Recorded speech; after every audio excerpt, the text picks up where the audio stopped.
Hi everyone, welcome back to Nitya creation. Friends, ಇವತ್ತು ನಾನು ಈಗ ಟ್ರೆಂಡಿಂಗಲ್ಲಿರೋ ಒಂದು KSIC ಸ್ಯಾರಿ ಜಡೆ ಕುಚ್ಚು ತುಂಬ ಟ್ರೆಂಡಿಂಗಲ್ಲಿದೆ. ಸೊ ನಾನು ಯಾಕೆ ಟ್ರೈ ಮಾಡಬಾರ್ದು ಅಂತ ನಾನು ನೋಡಿ ಒಂದು ಸ್ಯಾರಿ ತೊಗೊಂಡು ಹಾಕ್ತಾಯಿದ್ದೀನಿ. ಈಗ ಅದು ಹೊಸ್ದಾಗಿ ಯಾರಾದರೂ ನೋಡೋರಿಗೆ ಯೂಸ್ ಆಗುತ್ತೆ, ಮತ್ತು ನನ್ನ ಸಬ್ಸ್ಕ್ರೈಬರು ಅವ್ರಿಗೆ ಈ ವಿಡಿಯೋ ಯೂಸ್ ಆಗುತ್ತೆ ಅಂತ ವಿಡಿಯೋ ಮಾಡ್ತಾಯಿದ್ದೀನಿ. ಇದು ನನ್ನ ಫ್ರೆಂಡ್ದು ಸ್ಯಾರಿ.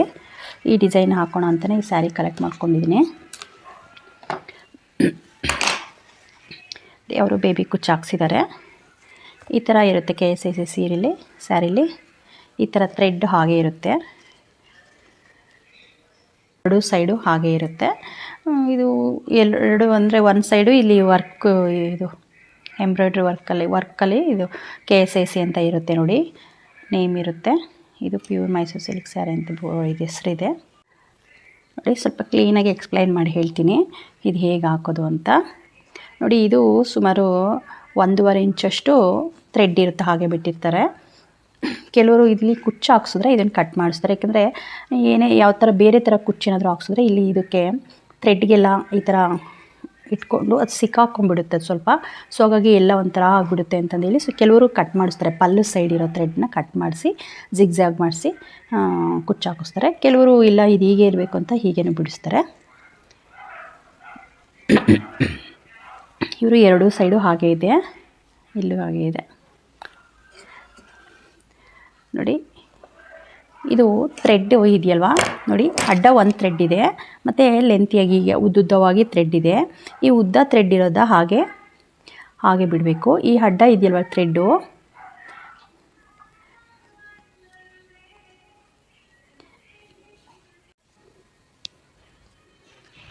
ನೋಡಿ ಈ ಥರ ಕಟರ್ ತೊಗೊಂಡು ಈ ಅಡ್ಡ ಇರುತ್ತಲ್ವ ಆ ಥ್ರೆಡ್ಡು ಎಲ್ಲಿವರೆಗೂ ನೋಡಿ ಈ ಸ್ಯಾರಿ ಇಲ್ಲಿ ಎಂಡ್ ಆಗಿದೆಯಲ್ಲ ಅಲ್ಲಿವರೆಗೂ ಆ ಥ್ರೆಡ್ಡನ್ನು ಹುಷಾರಾಗಿ ಕಟ್ ಮಾಡ್ಕೊಳ್ಳಿ.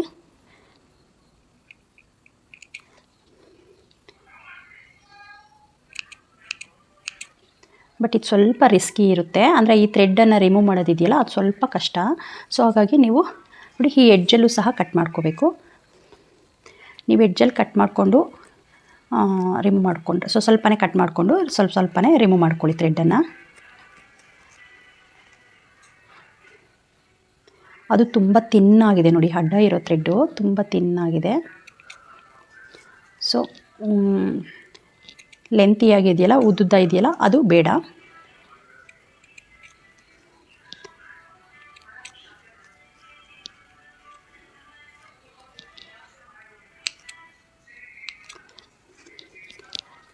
ನೋಡಿ ಇಲ್ಲಿ ಎರಡು ಹತ್ರ ಕಟ್ ಮಾಡಿದ್ದೀನಿ. ಈಗ ಅದನ್ನು ರಿಮೂವ್ ಮಾಡೋಣ.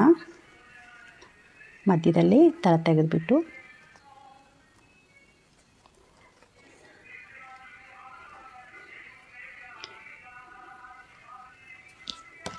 ನೀವು ಕ್ರೋಶನಾದರೂ ಯೂಸ್ ಮಾಡ್ಬೋದು, ಇಲ್ಲ ಹಾಗೆ ಕೈಯಲ್ಲಾದರೂ ತೆಗಿಬೋದು.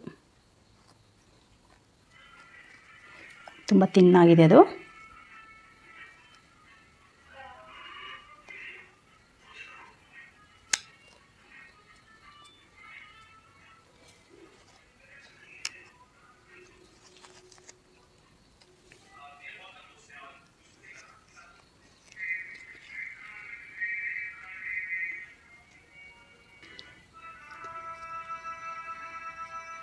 ನೋಡಿ ಇಲ್ಲಿ ರಿಮೂವ್ ಆಗಿದೆ. ಇನ್ನು ಈ ಸೈಡು ಇದಿಷ್ಟು ಸ್ಯಾರಿ ಪೂರ್ತಿ ಇದನ್ನು ರಿಮೂವ್ ಮಾಡಿ ಥ್ರೆಡ್ ರಿಮೂವ್ ಮಾಡಿ ಹಾಕೋದು ಹೇಗೆ ಅಂತ ತೋರಿಸ್ತೀನಿ.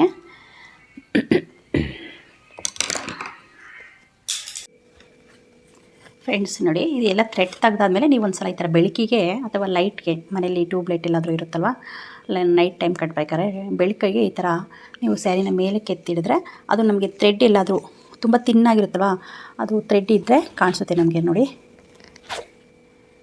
ಇಲ್ಲಿ ಇನ್ನೊಂದು 3 ಇದೆ ಇಲ್ಲಿ. ಅದನ್ನು ಈಗ ಕ್ರೋಶ ಹಾಕಿ ಹೇಳ್ಕೊಡೋಣ. ನೀವು ಕ್ರೋಶದಲ್ಲಾದರೂ ತೆಗಿಬೋದು, ಇಲ್ಲಾಂದರೆ ಕೈಯಲ್ಲಾದರೂ ರಿಮೂವ್ ಮಾಡ್ಬೋದು. ಈ ಥರ ನೀವು ಬೆಳಕಲ್ಲಿ ಈ ಥರ ಸೀರೆ ಇಟ್ಕೊಂಡ್ರೆ ಕಾಣುತ್ತೆ ಥ್ರೆಡ್ಡು, ಇನ್ನು ಎಲ್ಲಾದರೂ ಇದೆಯೋ ಇಲ್ವೋ ಅಂತ. ನೋಡಿ ಎಲ್ಲ ರಿಮೂವ್ ಮಾಡಿದ್ದೀನಿ. ಈಗ ಎಲ್ಲಾದರೂ ಒಂದು ಚಿಕ್ಕದು ಹಾಗೆ ಕಟ್ ಮಾಡಿರ್ತೀನಲ್ವ ಅದಿರುತ್ತೆ. ಆಲ್ಮೋಸ್ಟ್ ಎಲ್ಲ ತೆಗೆದಿದ್ದೀನಿ. ನಾನು ಈ ಉಲನ್ನಲ್ಲಿ ಸ್ವೆಟರು ಶಾಲು ಹಾಕೋದು ಈ ನೀಡಲ್ ತೊಗೊಂಡಿದ್ದೀನಿ. ಮತ್ತು ಈ ಬೀಡನ್ನು ತೊಗೊಂಡಿದ್ದೀನಿ. ಇದು ಬ್ಲ್ಯಾಕ್ ಮೆಟಲ್ ಬೀಡು. ನೋಡಿ ಸ್ಟಾರ್ಟ್ ಮಾಡ್ತೀನಿ ಈಗ. ಈ ಬೆರಳಲ್ಲಿ ಈ ಥರ ಥ್ರೆಡ್ ಇಟ್ಕೊಂಡು ನೋಡಿ ಇಷ್ಟನ್ನು ಥ್ರೆಡ್ಡನ್ನು ತಗೊಂಡು ಹೀಗೆ ಒಂದು ಸುತ್ತನ್ನು ನಾವು ಟ್ವಿಸ್ಟ್ ಮಾಡಿಟ್ಕೋಬೇಕು. ಟ್ವಿಸ್ಟ್ ಮಾಡಿಟ್ಕೊಂಡು ಮತ್ತೆ ನೆಕ್ಸ್ಟ್ ಒಂದು ಸ್ವಲ್ಪ ತಗೊಂಡು ಅದನ್ನು ಈ ಥರ ಹಿಂಗೆ ಬೆಂಡ್ ಮಾಡ್ಕೊಳ್ಳಿ. ಬೆಂಡ್ ಮಾಡಿಕೊಂಡು ಈ ಫಸ್ಟ್ ತೊಗೊಂಡಿದ್ವಲ್ಲ ಆ ಥ್ರೆಡ್ ಒಳಗಡೆಯಿಂದ ತೊಗೊಳ್ಳಿ. ಒಂದು ಚೈನ್ ಆಯಿತು. ಮತ್ತು ನೆಕ್ಸ್ಟು ಸೇಮ್ ನೋಡಿ ಒಂದಿಷ್ಟಿಷ್ಟೇ ತೊಗೊಳ್ಳಿ. ತುಂಬ ಜಾಸ್ತಿ ತೊಗೊಂಡ್ರೆ ಸ್ಯಾರಿ ಸಿಂಕ್ ಆಗಿಬಿಡುತ್ತೆ. ಅಂದರೆ ಫುಲ್ ಲೆಂತ್ ಕಮ್ಮಿ ಆಗಿಬಿಡುತ್ತೆ ಸ್ಯಾರಿ ಮಧ್ಯದಲ್ಲಿ. ಸೊ ಹಾಗಾಗಿ ನೋಡಿ ಸ್ವಲ್ಪ ತೊಗೊಂಡು ಇದನ್ನು ನಿಮಗೆ ಇದು ಹೀಗೆ ಡೈರೆಕ್ಟಾಗಿ ತೊಗೊಳೋಕ್ಕೆ ಎಳೆಗಳು ಮಿಸ್ ಆಗುತ್ತೆ ಅಂದರೆ ನೋಡಿ ತೊಗೊಂಡ್ಬಿಟ್ಟು ಈ ಥರ ಎರಡು ಬೆಳ್ಳಲ್ಲಿ ಈ ಥರ ಥ್ರೆಡ್ಡನ್ನು ಇಟ್ಕೊಂಡು ಟೈಟಾಗಿ ಫಸ್ಟ್ ತೊಗೊಂಡಿದ್ವಲ್ಲ ಆ ಥ್ರೆಡ್ ಒಳಗಡೆಯಿಂದ ಹೊಸ ಥ್ರೆಡ್ಡನ್ನು ತೊಗೊಳ್ಳಿ. 2 ಚೈನ್ ಆಯಿತು.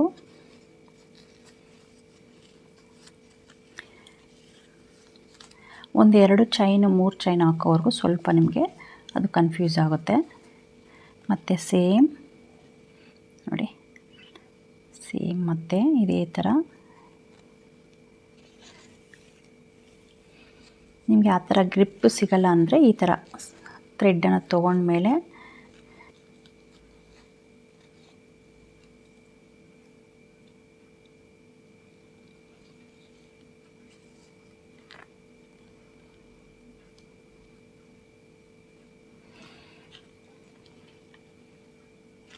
ಅದು ಒಂದು ಸ್ವಲ್ಪ ಒಂದು 5-6 ಚೈನ್ ಹಾಕೋವರೆಗೂ ಅದು ಕಾಣಿಸಲ್ಲ ಶೇಪು.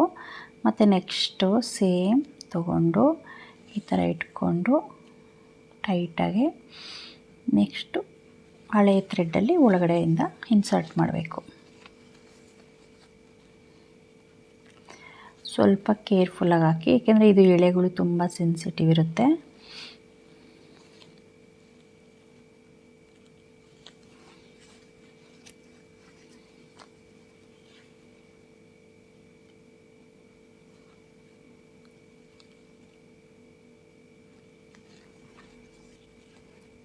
ನೋಡಿ ಸ್ಟಾರ್ಟಿಂಗ್ ಬೆರಳಲ್ಲಿ ಹಿಂಗೆ ಇಟ್ಕೊಂಡ್ರೆ ನಿಮಗೆ ಗೊತ್ತಾಗುತ್ತೆ ಥ್ರೆಡ್ಡು ಎಷ್ಟು ತೊಗೋಬೇಕು ಅಂತ. ಇಷ್ಟು ತೊಗೊಂಡು ಆನಂತರ ಈ ಥ್ರೆಡ್ಡನ್ನು ಕೈ ಬಿಟ್ಬಿಟ್ಟು ಈ ಥ್ರೆಡ್ಡನ್ನು ಟೈಟಾಗಿ ಇಟ್ಕೋಬೇಕು. ಈ ಥ್ರೆಡ್ಡನ್ನು ಟೈಟಾಗಿ ಇಟ್ಕೊಂಡ್ರೆ ಹಳೆಯ ಥ್ರೆಡ್ ಒಳಗಡೆಯಿಂದ ನಾವು ಎಳ್ಕೊಬೋದು. ನೋಡಿ ಈಗ ಕಾಣಿಸುತ್ತೆ ನೀಟಾಗಿ. ಈಗ ನಾನಿಲ್ಲಿ ಒಂದು ಬೀಡನ್ನು ಸೇರಿಸ್ತೀನಿ. ಈ ಬೀಡ್ ಸೇರಿಸೋದಕ್ಕೆ ನೀಡಲು ನಾರ್ಮಲ್ ನೀಡಲನ್ನು ತೊಗೊತೀನಿ. ನೋಡಿ ನೀಡಲ್ ನಂಬರು 7 ಇದೆ ಇದು. ಇದರಿಂದ ನೀವು ರಿಂಗು ಬೇಕಾದ್ರೂ ಬೀಡ್ ಯಾವುದೇ ಬೇಕಾದ್ರೂ ಹಾಕ್ಬೋದು. ನಾನಿಲ್ಲಿ ರಿಂಗ್ ಈ ಸ್ಯಾರಿಗೆ ಅಷ್ಟೊಂದು ಸೂಟ್ ಆಗಲಿಲ್ಲ, ಸೊ ಬೀಡನ್ನು ಹಾಕ್ತಿದ್ದೀನಿ.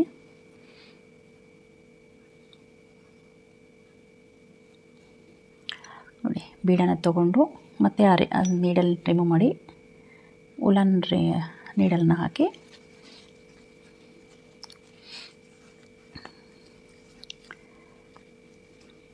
ನೋಡಿ ಮತ್ತು ಸೇಮ್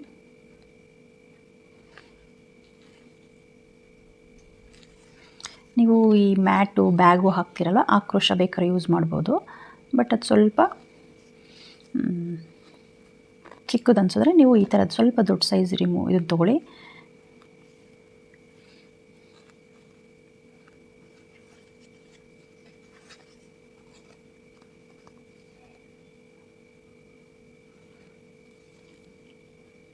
ತುಂಬ ಈಸಿ, ಬಟ್ ಸ್ವಲ್ಪ ಹುಷಾರಾಗಿ ಕೇರ್ಫುಲ್ಲಾಗಿ ಹಾಕಬೇಕು. ಯಾಕೆಂದರೆ ನೀಡಲ್ ಥ್ರೆಡ್ ತುಂಬ ಸೆನ್ಸಿಟಿವ್ ಇರುತ್ತೆ. ಆಮೇಲೆ ದಾರ ತೆಗಿಬೇಕಾದ್ರೂ ಅಷ್ಟೇ ಅಡ್ಡ ಇರೋ ಥ್ರೆಡ್ಡನ್ನು ರಿಮೂವ್ ಮಾಡಬೇಕಾದ್ರೆ ಕೇರ್ಫುಲ್ಲಾಗಿ ಕಟ್ ಮಾಡ್ಕೊಂಡು ತೆಗಿಬೇಕು. ನೀವು ತುಂಬ ಹತ್ತಿರ ಬೇಕಾದ್ರೂ ಬೀಡನ್ನು ಹಾಕೋಬೋದು. ಇಲ್ಲಿ ನಾನು ಸ್ಟಾರ್ಟಿಂಗು 7 ಚೈನ್ ಆದಮೇಲೆ ಒಂದು ಬೀಡ್ ಹಾಕಿದ್ದೀನಿ.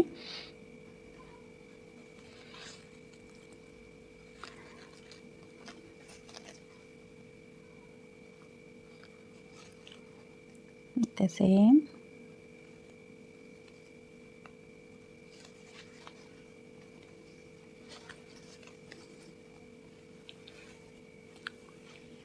ನೋಡಿ ಈ ಥರ ಕಾಣುತ್ತೆ.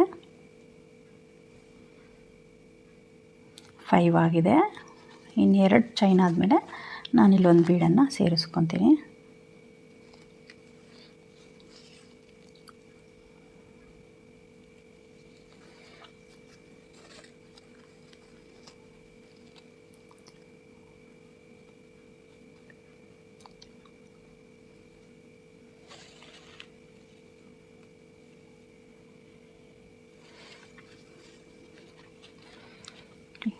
ಸೆವೆನ್ ಆಯ್ತು. ಇಲ್ಲಿ ಈಗೊಂದು ಬೀಡನ್ನು ಸೇರಿಸ್ಕೊತಿದ್ದೀನಿ.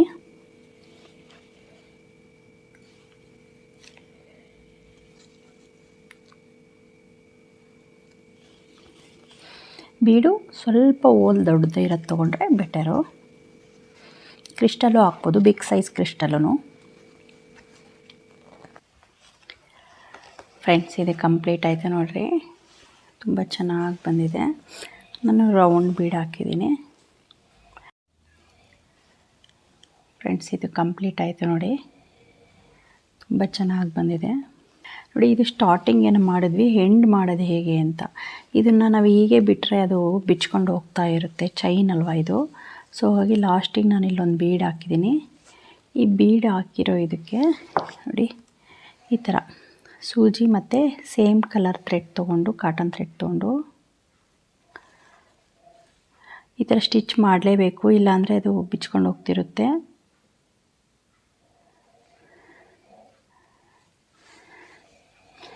ನೋಡಿ, ಇಲ್ಲಿ ಬ್ಯಾಕ್ ಸೈಡ್ ಇರುತ್ತಲ್ವ, ಈ ಬ್ಯಾಕ್ ಸೈಡು ನೋಡಿ, ನೀಡಲ್ಲಿ ತೊಗೊತಾ ಇದ್ದೀನಿ ಬ್ಯಾಕ್ ಸೈಡು.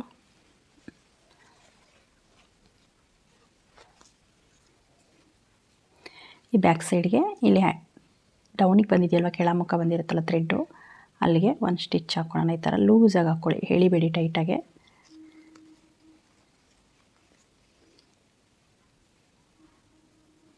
ತೀರಾ ಲೂಸು ಬೇಡ, ತೀರಾ ಟೈಟು ಬೇಡ. ಕೆಳಮುಖ ಯಾವುದಾದ್ರೂ ಒಂದು ಥ್ರೆಡ್ನ ತೊಗೊಂಡು ನಾವು ಅಲ್ಲಿಗೆ ಈ ಥರ ನಾಟ್ ಹಾಕ್ಕೋಬೇಕು.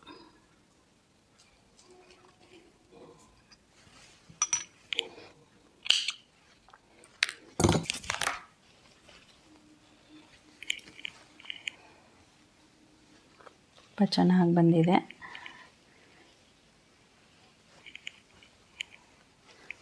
ಬಟ್ ಇದು ಥ್ರೆಡ್ಡು ತುಂಬ ಸೆನ್ಸಿಟಿವ್ ಇರುತ್ತೆ. ಸೊ ಓಕೆ ಫ್ರೆಂಡ್ಸ್, ನೀವು ಈಗಲೇ ಟ್ರೈ ಮಾಡಿ ಹೇಗೆ ಬಂತು ಅಂತ ಕಮೆಂಟಲ್ಲಿ ತಿಳಿಸಿ.